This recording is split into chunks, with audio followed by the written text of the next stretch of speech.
Hi guys, আসসালামু আলাইকুম। Welcome to my vlog. আজকে কোনো ডেইলি ভ্লগ বা ট্যুর ভ্লগ হতে যাচ্ছে না। আজকে হচ্ছে একটা কেক রিভিউ ভ্লগ হতে যাচ্ছে। সেটা হচ্ছে গিয়ে আমি এখানে হচ্ছে গিয়ে ড্রিম কেক, রসমালাই কেক এবং পুডিং টেস্ট করার জন্য মানে বসে যাব।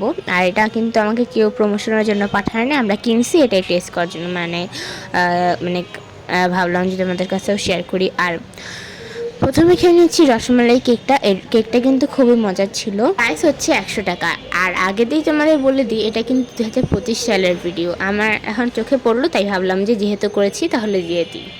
দেন হচ্ছে গিয়ে আমি মানে রসমালাইটা একটু খেলাম, মনে হচ্ছে গিয়ে আমি এটা কী খেলাম বুঝতে পারতেছি না, তবে রসমালাই কেকটা আমার বেশ ভালো লাগছে। দেন হচ্ছে গিয়ে আমি মানে এটা খেতে আছে মানে ভালো লাগছে দেখে। আর তারপর খাচ্ছি পুডিং আমি পছন্দ করি না, যেহেতু তোমাদের জন্য খাচ্ছি এর জন্য তোমরা একটা লাইক দিয়ে দাও এটার জন্য। তো পুডিংটা আমার ভালো লাগে না, মনে করেন আমি পুডিং খাই না, পুডিং পছন্দই করি না। আমার আম্মু বানালে আমি খাই না, যদিও এটা কেনা পুডিং খাইছি। আমার আম্মুর পুডিংয়ে আরও মজা হয়, যদিও আমি তোমাদের জন্যই খাইলাম, তার জন্য তোমরা একটু লাইক করে দাও।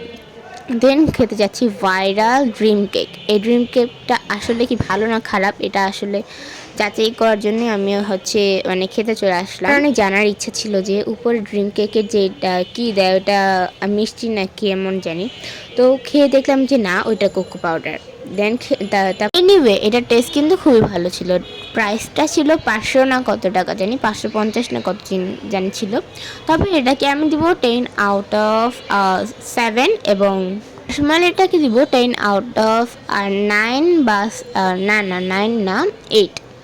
তো সবই ভালো লাগছে। আর আজকে ব্লগটা যদি তোমাদের কাছে ভালো লেগে থাকে অবশ্যই লাইক এবং কমেন্ট শেয়ার করতে ভুলবে না। এবং রোজার আগে তোমরা সবাই তাড়াতাড়ি 100 জন করে দাও সাবস্ক্রাইবার। Bye bye.